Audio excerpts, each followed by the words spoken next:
তো প্রিয় দর্শক বন্ধুরা, আপনারা দেখতেছেন যে এই যে সার্ভিস ওয়্যারগুলোকে আমরা কিভাবে ঠিক করতে পারি 4 নম্বর টিউবের মাধ্যমে।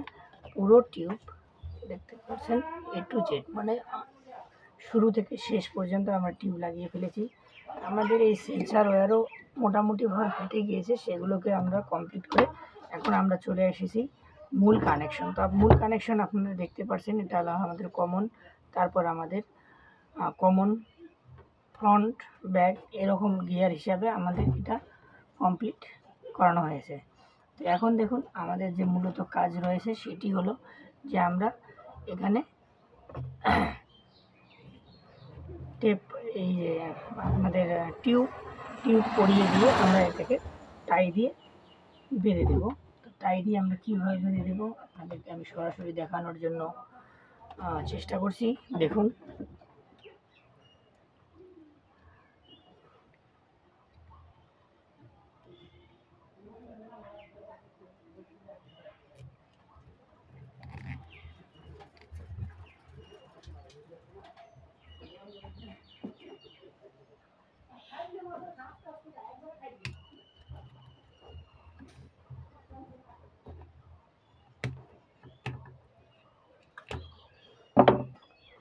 অনায়াসে আমরা এই মোটরটিকে আবার নতুনের মতো করে রিবান্ডিং করে নতুনের মতো চালিয়ে নেব এবং নতুনের মতো সেটা চলতেই থাকবে। তো দেখুন আমি কিভাবে সেটাকে সেট করতেছি, আপনারা দেখতেই পাচ্ছেন যে আমাদের যেটা মূল কানেকশন, কমন কানেকশন, সেটা কিন্তু আমাদের এখানে সেট হয়ে গেল। তো আমাদের এখানে যদিও টিউব লাগিয়ে ফেলেছি, কিন্তু না, তারপরে আমাদেরকে একটু ভালো করে টিউব লাগাতে হবে। তো সেই জন্য আমরা একটা হালকা মোটা টিউব ইউজ করব, যাতে করে ওয়্যারের ভিতর দিয়ে চলে যায়। কারণ ওয়্যারগুলো যদি গোড়ার দিকে শর্টেজ হয়ে যায় তো সেক্ষেত্রে আমাদের বিঘ্ন হতে পারে, আর সেই কারণে আমরা সেই চান্সেস রাখবো না। সেই জন্য আমরা একটু মোটা টিউব অর্থাৎ 8 নম্বর টিউব দিয়ে সেটিকে, দেখতে পাচ্ছেন আমরা জয়েন্টের থেকে একটু পার করে সেটাকে লাগিয়ে নিচ্ছি।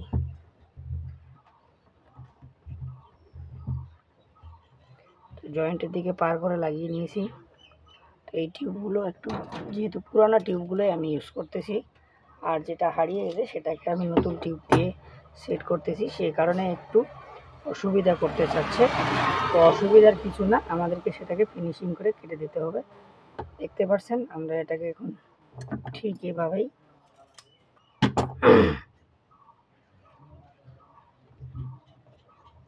বসিয়ে নেব। বসিয়ে নিলাম। এরপরে আমাদেরকে এখানেও কিন্তু আমাদের টাই দিয়ে ভালোভাবে এগুলোকে আটকিয়ে নিতে হবে। তো সেই জন্য আমাদের চাই 100 মিলিমিটারের যে টাই, সেই টাই। তো দেখতে পাচ্ছেন আপনাদের সামনে আমি টাইগুলো দেখাচ্ছি, সেই টাই দিয়ে আমরা পুরোপুরি এটাকে বেঁধে দেব। তো বেঁধে দেওয়ার জন্য দেখতে পাচ্ছেন কিভাবে আমরা বেঁধে দিই। আপনারা ঠিক এভাবে আসানিসেই এই কাজগুলো কমপ্লিট করতে পারবেন।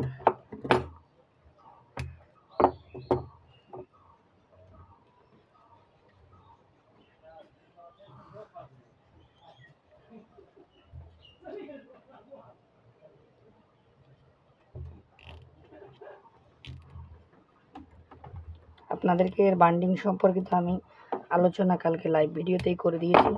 কারণ 850 ওয়াটের মোটর এবং 1000 ওয়াটের মোটর আলাদা আলাদা হয়।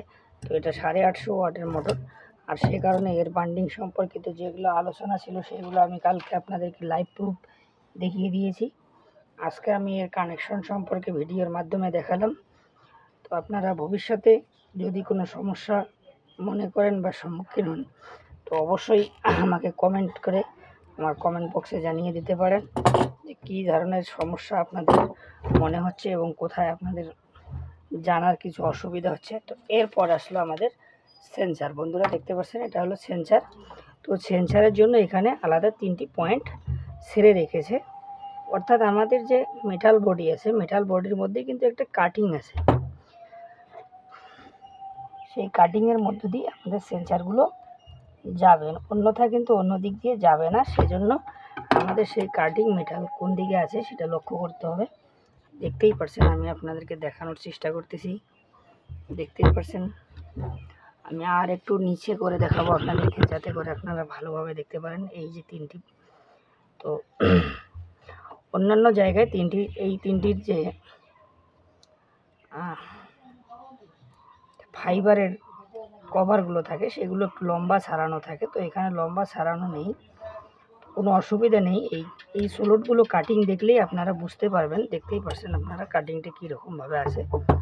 তো অনায়াসে বুঝতে পারবেন যে এই কাটিং যেভাবে আছে সেখানেই কিন্তু আমাদের, তো আমরা এই সেপারেট পেপার একটা দিয়ে দিই। এই জন্য দিব যে আমাদের যাতে সেন্সারে যে ট্রানজিস্টারগুলো আছে সেই ট্রানজিস্টারগুলো কোনোভাবেই যাতে গলে না যায়, হিট না হয়, সেই কারণে আমরা এই সেপারেট পেপারটা দিয়ে দেব। দেখতেই পাচ্ছেন, সেপারেট পেপারটিকে বসিয়ে দিলাম ভালোভাবে। এরপরও আমরা আবারও এখানেও ঠিক সেই টাই দিয়ে বেঁধে দেব। তো যেহেতু আমার এগুলো নতুন করে সোল্ডারিং হয়েছে, তো সোল্ডারিং হওয়ার কারণে আমি এখনও পরিষ্কার করে নিইনি, তো একটু ক্লিনার দিয়ে আমি পরিষ্কার করে নেব।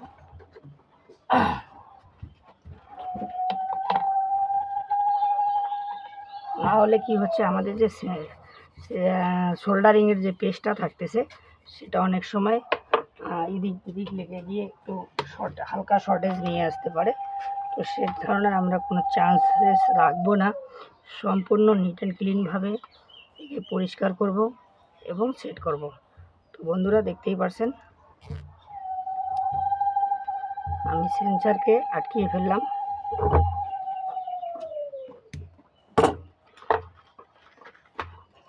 তো সেন্সারকে আটকাবার জন্য আমাদের দুইটি টাইয়ের প্রয়োজন হবে।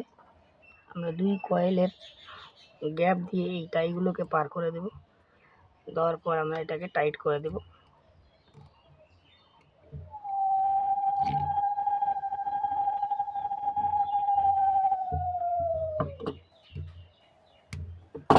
এরপর আমাদের যে স্লট আছে দেখতে পাচ্ছেন, এখানে ওয়্যার যাওয়ানোর জন্য একটা স্লট সারানো হয়েছে, সেই স্লটের মধ্য দিয়ে আমরা এটাকে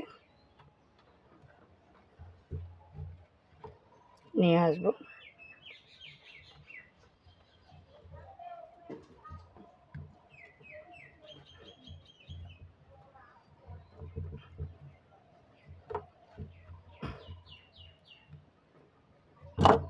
তো যেহেতু এটা আলাদা কভার ছিল, কিন্তু কভারটা খারাপ হওয়ার কারণে আমরা যেহেতু টিউব পরিয়েছি সেজন্য আর এখানে কভার থাকলো না, আমাদের টিউবের মাধ্যমে এটা সেট হয়ে যাবে।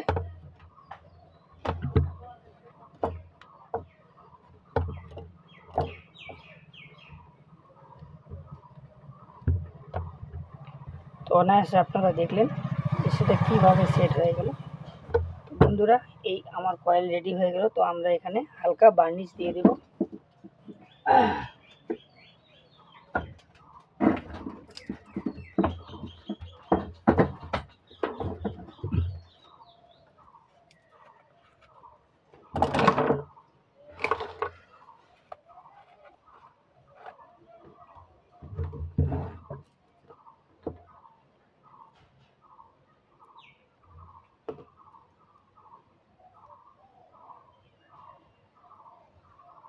অলরেডি আমরা উল্টো দিক থেকে বার্নিশ আগেই দিয়ে ফেলেছি, কারণ এই দিক থেকে টিউবের মাঝখানে পড়তেছে, বার্নিশ সহজে যেতে যাবে না। সেজন্য কি করেছি, আমরা উল্টো দিক থেকে আগেই বার্নিশ দিয়ে রেখেছি। তো এরপরেও আমাদের এই দিক থেকে কিছু বার্নিশ দেওয়ার জন্য চেষ্টা করব।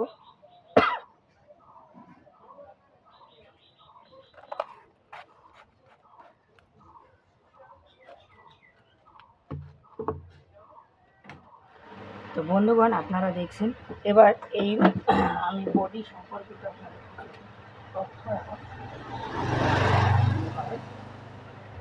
তো মূলত এই রিক্সা মোটরগুলোর এই যে সাইডের পিছনের সাইডের যে বিয়ারিং, এই বিয়ারিংটি মূলত বেশি লুজ হওয়ার কারণে দেখতে পাচ্ছেন আপনারা ম্যাগনেট কীভাবে স্ক্র্যাচ হয়ে যায়, আর ম্যাগনেট স্ক্র্যাচ হয়ে কি ওভার হিট হয়ে সেই কয়েলগুলো চলে যায়। তো এর জন্য আমরা কি করব, এখানে একটা বন্ড জাতীয়, অথবা আমরা চেষ্টা করব যাতে করে শ্যাফটিকে পুরোপুরি চেঞ্জ করে দেওয়া যায়। শ্যাফটিকে চেঞ্জ করতে পারলে সবথেকে বেটার। তো না যদি করতে পারেন, হালকা কোনো সমস্যা থাকে, তো আপনারা অবশ্যই সেটাকে বন্ড দিয়ে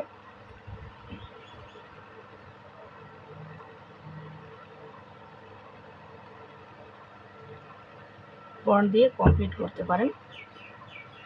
তো আমি সেটাকে বন্ড দিয়ে কমপ্লিট করে দিয়েছি। এখন দেখুন পুরো টাইট হয়ে গেছে। তো বন্ড দিয়ে টাইট করতে গেলে সবার আগে আপনাকে কভার থেকে বেয়ারিংটিকে আলগা করতে হবে। তো দেখুন আমি এবার কীভাবে এটাকে সেট করব সেটাও আপনাদেরকে পরিপূর্ণভাবে এখন আমি দেখাবো।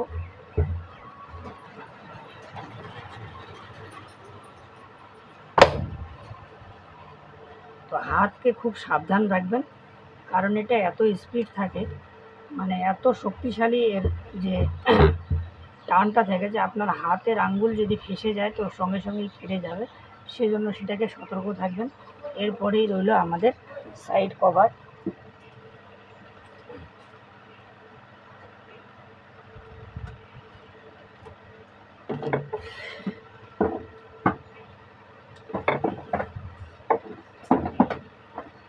কি বলবো দক্ষিণ এশিয়া বন্ধুরা, আমার এই দোকানের জায়গাটা তেমন একটা সুবিধাজনক নয়, যেহেতু নদীর উপরে ঘর।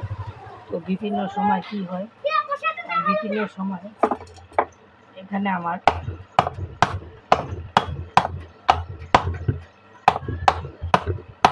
কুর্সিটা বসার একটু অনেকটাই অসুবিধা হয়ে যায়। সেই কারণে দেখতেই পাচ্ছেন আমি এটাকে সেট করে নিয়েছি। এখন আমরা লাগাবো এলবোল্ট।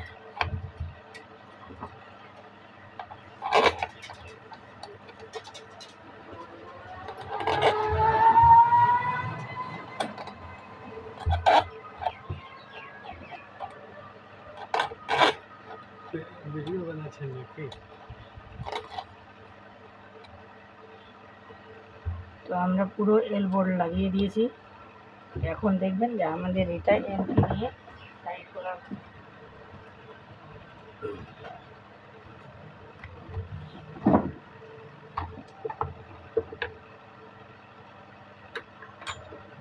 তো আমরা এর জন্য 4 নম্বর এল কি নেব, এলএন কি।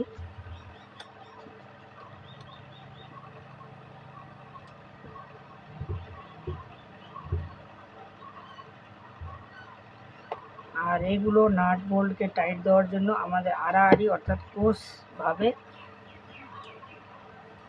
টাইট করতে হবে। সেটা সবসময় মনে রাখবেন, কারণ একদিক থেকে টাইট করবেন না, বডি ভেঙে যাওয়ার চান্স থাকবে। তো সে কারণে সবসময় আড়াআড়িভাবেই যন্ত্রপাতি যে কোনো জিনিসের টাইট করার নিয়ম হলো আমরা আড়াআড়িভাবে ক্লোজ যেভাবে হয় সেভাবেই আমরা টাইট করব। তো দেখতেই পাচ্ছেন আমি কীভাবে আড়াআড়ি নিচ্ছি, আপনাদেরকে আরও স্পষ্ট করে দেখানোর জন্য নিয়ে আসলাম। দেখতে পাচ্ছেন ঠিক যেরকম প্লাস চিহ্ন হয় সেভাবে প্লাস চিহ্নের মতো একটা এদিকে আরেকটা এদিকে এভাবেই টাইট করবেন। ভুলক্রমেও একদিক থেকে টাইট করতে যাবেন না, কারণ ফেটে যাবে অথবা ভেঙে যাবে। এই বডিগুলো দেখতে অ্যালুমিনিয়ামের মতো, কিন্তু অ্যালুমিনিয়াম নয়, এটা হলো কাস্টার বলা হয়, কাস্ট আয়রন, যেটা চট করে ভেঙে যায়। বাঁকা হবে না, কিন্তু ভেঙে যাবে খুব অতি সহজে। সে কারণে খুব সাবধানতা অবলম্বন আপনাদেরকে অবশ্যই করতে হবে। যদি আপনারা অসাবধানতাবশত কাজ করেন তাহলে কিন্তু আপনাদের জরিমানা দিতে হবে। তো অবশ্যই সাবধানভাবেই কাজ করবেন। কাজ করার সময় কখনোই হলবিল করবেন না। যদিও বা আমি আপনাদেরকে বলি, কিন্তু আমি প্রচুর পরিমাণ হলবিলের মাধ্যমে কাজ করি, কারণ আপনারা দেখতেই পাচ্ছেন যে আমি কোনো স্টুডিওতে বসে কোনো ভিডিও বানাই না। আমার এটা একটা চলমান দোকান, চলমান শপ আমার। এখানে যখন কাস্টমারের যেরকম আর্জেন্ট হয় সেভাবেই আমাকে আর্জেন্ট তৈরি করতে হয়। তো আপনারা যারা ভিডিও বানাবেন, যারা এমনিতেই কাজ করবেন, তারা কিন্তু অবশ্যই কোনোভাবেই হলবিল তাড়াহুড়ো করবেন না, কারণ তাড়াহুড়ো করতে গেলে আপনাদের কিন্তু হিন্দিতে একটা কথা আছে, लेने से देना ज़्यादा पड़ता है, ऐसा ही हो जाएगा। तो তো দেখতে পাচ্ছেন এর জন্য আমাদের এই বেয়ারিংটি কিন্তু বাইরে এসে গেছে। তো বেয়ারিংটিকে আমাদের ঠিক প্লেস মতো বসিয়ে দিতে হবে।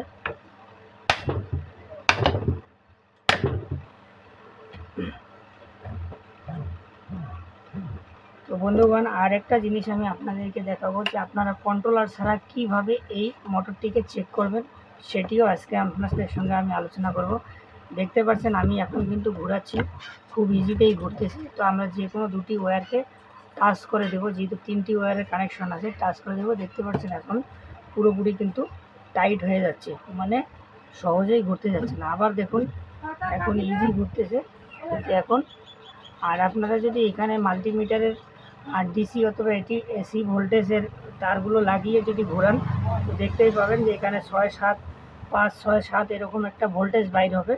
তো অনায়াসে বুঝতে পারবেন যে আমাদের কয়েলটা ওকে হয়ে গিয়েছে। এরপর আমরা এর কুলিংয়ের জন্য ফ্যান লাগিয়ে দেব, যেটা লাগানোর জন্য পেছনে জায়গা থাকতেছে কুলিং ফ্যান লাগানোর জন্য। দেখতেই পাচ্ছেন এই ফ্যানের মাধ্যমে মোটরটির বডিটি কুলিং হবে, যেটুকু সম্ভব সেইটুকুই কুলিং হবে।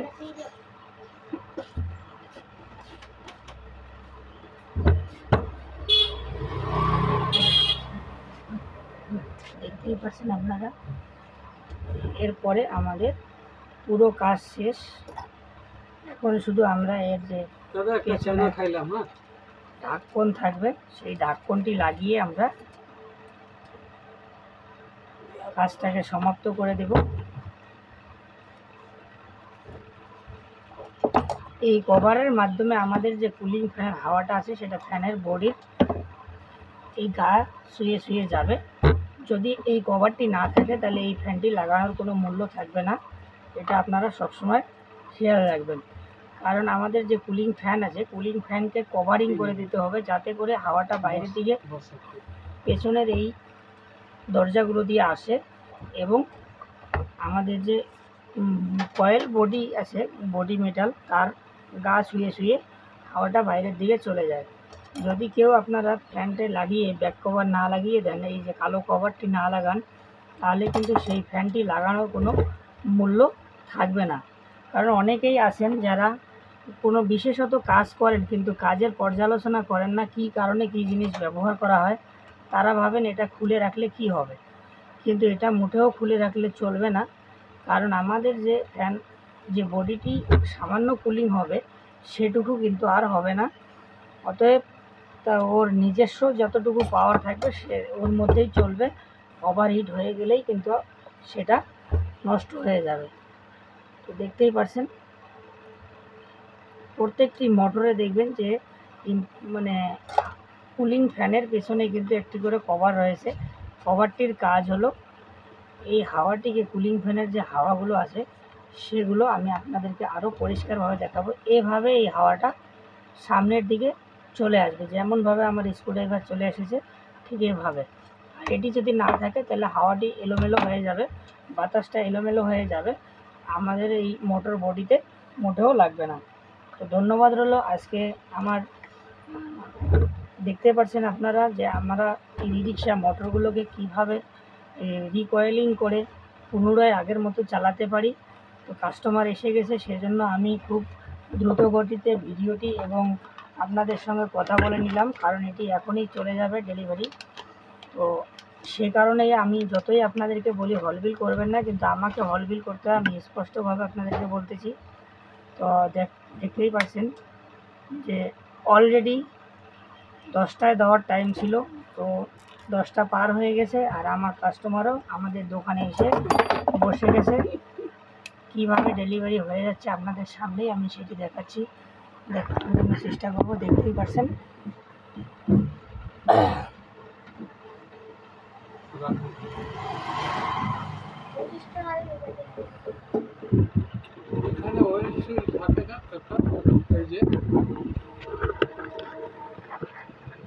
বন্ধুরা, সবাইকে আবারও নমস্কার জানিয়ে আজকের ভিডিও আমি এখানে সমাপ্ত করছি। আর অবশ্যই যদি আমার চ্যানেলটি আপনাদের ভালো লাগে বা বোঝার মধ্যে কিছু মনে হয়, তো অবশ্যই আপনারা সাবস্ক্রাইব করতে ভুলবেন না, আর অল নোটিফিকেশন বেল অন করে দেবেন, যাতে প্রত্যেকটি ভিডিওর আপডেট আমার সবার আগে সবার আগে আপনাদের কাছে পৌঁছে যায়। তো দেখতেই পাচ্ছেন আমার কাস্টমার বাইরে বসে রয়েছে, তো উনি এখনই নিয়ে যাবেন, সে কারণে আমাকে তাড়াহুড়া করতে হয়। তো যেহেতু এটা আমার কোনো ভিডিও বানিয়ে আপনাদেরকে দেখানোর, মুভমেন্ট করানোর কোনো একটা সেন্টার নয় যে আমি শুধু ভিডিও বানিয়ে আপনাদেরকে দেখানোর জন্য এগুলো রেখেছি, একটা জিনিসকে বারবার করে দেখাবো না। এটা আমার একদম রানিং প্র্যাকটিক্যাল দোকান, যেটা আপনাদেরকে আমি সরাসরি এখনই বানিয়ে এখনই ডেলিভারি করে এখনই সেটাকে সব কিছু মেনটেন্স করে দেখাচ্ছি। তো আপনারা এরকম ভিডিও আপডেট অন্য কোথাও পাবেন না। তারা স্টুডিও বানিয়ে আপনাদেরকে একটি ভিডিও খুব যত্ন সহকারে ভালোভাবে তৈরি করে সেটাকে ধুয়ে মুছে পরিষ্কার করে আপনাদেরকে যেভাবে ফিল্টার করে দেখানো হয়, এখানে নো ফিল্টার, নো কাটছাট, কোনো কিছুই নেই। এখানে যা কিছু দেখতেছেন আপনারা সম্পূর্ণ সরাসরি লাইভ ভিডিওর মতোই দেখতে পারতেছেন। তো অনেক অনেক ধন্যবাদ রইল। অবশ্যই লাইক কমেন্ট করবেন, এবং যদি আরও কিছু জানার থাকে অবশ্যই কমেন্ট বক্সে এসে আমাকে বলে যাবেন। আর সাবস্ক্রাইব করতে ভুলবেন না বন্ধুরা। আমি কিন্তু আপনাদের জন্য মাল্টিপল টেকনিক্যাল কাজ নিয়ে আসি, শুধু এই রিক্সা মোটর নয়, ফ্যান মোটর থেকে শুরু করে আপনাদের এলইডি সিআর টিভি থেকে শুরু করে আপনাদের যে ডিজেল পেট্রোল ইঞ্জিন অটোমাইজেশন থেকে শুরু করে আপনারা যাবতীয় রেফ্রিজারেটরের কাজ থেকে শুরু করে, তো আপনারা প্রত্যেকটি ভিডিও আমার কাছ থেকে প্রত্যেকটি ভিডিও দেখে প্রত্যেকটি কাজ ভালোভাবে শিখতে পাবেন। ধন্যবাদ। জয় হিন্দ। আমার নম্বরে একটু ভিডিওটা ট্রান্সফার করে দেন।